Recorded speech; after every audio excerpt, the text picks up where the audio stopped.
There's something very important that we need to talk about. Will Verdansk be the saving grace that everyone expects it to be for Warzone? If you're not chronically online like I am, then you may not realize that Verdansk is coming back to Warzone next month. And the closer we get, the more leaks we get. Like this one here, new rumors on Verdansk return to Warzone, set to return with Season 3, map similar to OG Verdansk, so not exactly the same, but it's similar. Stadium's accessible inside, but roof is closed, and the train system returns. Now these are all rumors, so take everything here with a grain of salt, but it is pretty much confirmed that Verdansk is coming out next month. And there's also a chance that weapons from OG Verdansk are coming back. For example, the Grau assault rifle and the HDR sniper rifle, which if you played back in Verdansk, you know that these two guns were absolute meta for a very, very long time. All right, so we get it. Activision is going really balls deep into nostalgia, trying to get people back into Warzone because it has dramatically fallen off a cliff ever since the introduction of Black Ops 6. Even Rebirth Island, a map that everybody loves, was reintroduced shortly after the launch of BO6 Warzone, and it did not save anything at all. If anything, it made people even more mad because it came out glitchy and broken as fuck. So here's the real question. If Verdansk comes back flawlessly, no bugs, no glitches, nothing, the map works perfectly, everything goes according to plan, is that enough to bring people back to want to play Warzone again? If you ask me,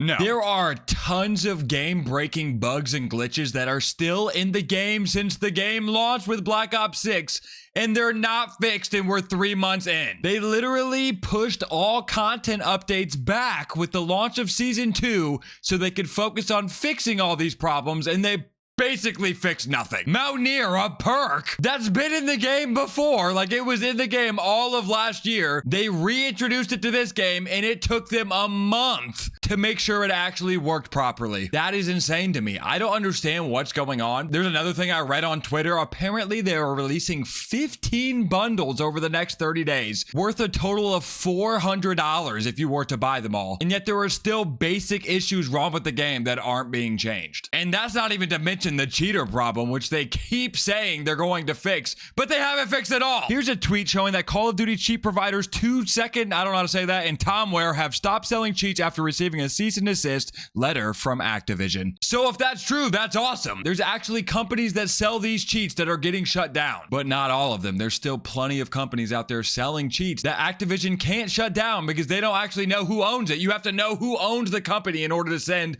a cease and desist. But it is a start, so I am hopeful that they are going to get rid of the cheater problem. But then again, cheaters were the thing that first started to ruin Warzone back in Verdansk. It's a main reason a lot of the big content creators quit Warzone back in Verdansk. Like, it was still Verdansk, still a good map, but because the cheater problem was so bad, a lot of people just quit. And here we are years later and we still have the same problems. It's crazy to me. So if by chance they manage to fix all these game-breaking bugs that are still in the game, as well as fix the cheater problem, then maybe if the map releases with no bugs, no glitches at all, it's just perfect on release, Verdansk might save Warzone for a couple weeks.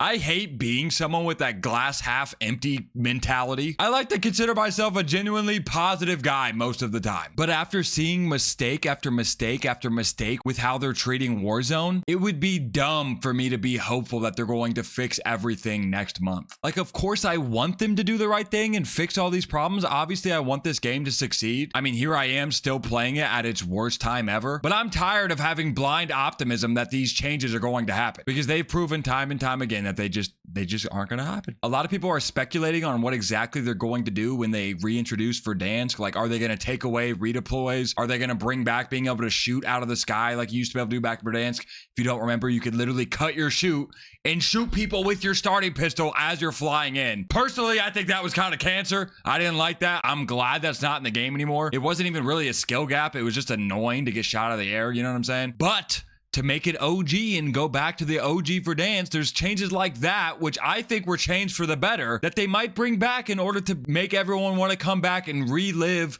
OG Verdansk. Because if you don't bring all those things back, good or bad, then it's really just the game as it is now, releasing a map that we've already seen before, which, like I said already, they did with Rebirth. Rebirth is more fun than the other map, Area 99. I hate that map with my entire heart, but it didn't fix anything. It really just made people that were gonna play the game anyway more happy, but everyone that already hated the game, they're not coming back for Rebirth for the 5th year in a row. So that's kind of how I feel like Verdansk is going to be. Like right here, do you think Redeploy/Balloon should be a part of Verdansk when it returns to Warzone? So if you didn't know, Redeploys were actually added to Warzone after Verdansk. I think they came out when Caldera came out. I'm not actually sure exactly when they came out, but I know they weren't in Verdansk. But in my opinion, this change is amazing. Nobody likes rotating in a giant open area when you didn't even have a choice because the zone just decided to screw you and you basically just have to run out the open and pray to God you don't get shot at. Nobody likes that. Maybe some people do, but I don't. Like I said before, if they bring back shooting people out of the air, obviously redeploys could be a huge problem, but if they keep it how it is now, I feel like adding redeploy drones to Verdansk will actually be a good change of pace. Obviously, it won't be OG Verdansk like it used to be back in the day, but who really wants to play exactly what they played for 2 years in a row? I feel like there's changes that can happen to Verdansk. It wasn't a perfect map. It can be better. In my opinion, it can be better. So I'm hoping that maybe they introduce Verdansk at first. The first couple weeks is like strictly OG Verdansk. Everything is exactly how it used to be, but after a couple weeks, they reintroduce some of the things that actually made the game better that they came out with in the last couple years. Because just because Warzone peaked in Verdansk doesn't mean they just made nothing but horrible decisions since then. I'm sure some of you who still play the game will agree with me that there's a lot of things in the game now that weren't in Verdansk that you probably won't like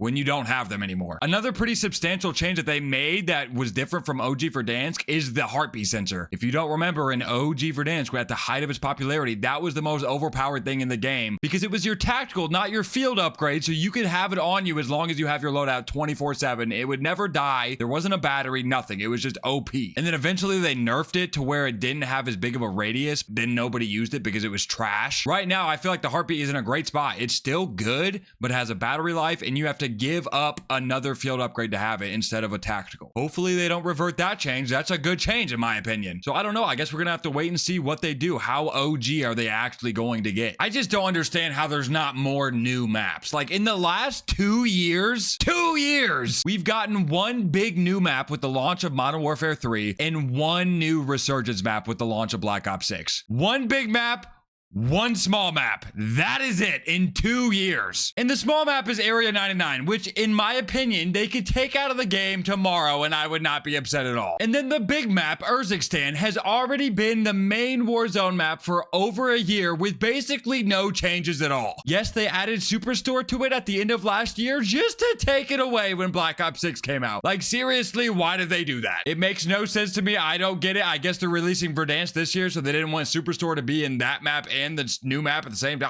I don't know. But the crazy thing is, Urzikstan was literally just the zombie map that you could only play last year in Modern Warfare Zombies if you bought Modern Warfare 3, but without zombies. So this one big map that they have used for over a year now was used in multiple different aspects of the game. One, where they actually made money off of it, and two, just Warzone with basically no changes. I just don't get it. Only 2 new maps in 2 years. That's horrid in my opinion. Yes, they've brought back old maps and changed them up a little bit here and there, but that's not good enough. In my opinion, they need to start releasing maps way faster. Like they're releasing 3 to 4 new guns every month. Like that's cool and all, but guns aren't everything. The map, in my opinion, is what matters most. If you bring out a brand new banging map, I feel like that would be way more hype than just bringing back Verdansk. Yeah, Verdansk is hype, but that's not lasting. Bringing a new map out that has a bunch of secrets and cool new things for everyone to discover and fall in love with, that is way more of a long-term thing to save the game than just bringing back an old map that we've already had for 2 years in a row back in 2019, 2020, whatever it was. I don't know, man. I just feel like Verdansk is not going to be the saving grace that a lot of people think it might be. I'm still slightly hopeful. Like I want it to come out and it bring everyone back and everyone loves the game and is awesome and amazing, happy flowers, rainbows, everything, all that. But realistically, I really don't see how that's going to happen. I'm willing to be surprised. I'm hopeful to be surprised. I want to eat my own words. But at the end of the day, what has Activision done recently that's made anybody be like, wow, that was actually a really good change? You really surprised me with this update. It just hasn't happened. The last good sentiment I've seen about Activision was when they released the wildfire relief bundle, where if you bought the bundle, that money went directly to people who were experiencing wildfires in California. Like that's cool, But at the end of the day, what does that do for the game? I feel like it was just a PR stunt because Call of Duty's not doing too hot right now. No pun intended. So that bundle was a cool way to save face. Obviously, it still helped a lot of people and that's great, but the game isn't any better because of it. You know what I mean? Like I said, I don't like to be the guy that's glass half empty, Debbie Downer, any of that, but I really just don't believe in Activision. You guys can let me know what you think in the comments down below. I would love to respond to all you guys, get a discussion going, because maybe you guys can make a really good point in the comments that I didn't even realize, and it might change my mind on how I feel about all this. Like, look right here. This is something I didn't expect. Is Verdansk going to make you come back and play Warzone if you had stopped playing recently? Is mostly yes. Obviously, it's only 13,000 people, so that's not everybody. But I'm actually surprised that there's more people saying yes than no. So I could just be wrong and stupid. I don't know. But anyway, guys, thank you guys so much for watching. I love you guys so much. I'm still going to make Warzone videos when Verdansk comes out, and up until then, like, I'm still going to play the game. I just honestly don't think Verdansk is going to be everything we want it to be. But hopefully I'm wrong.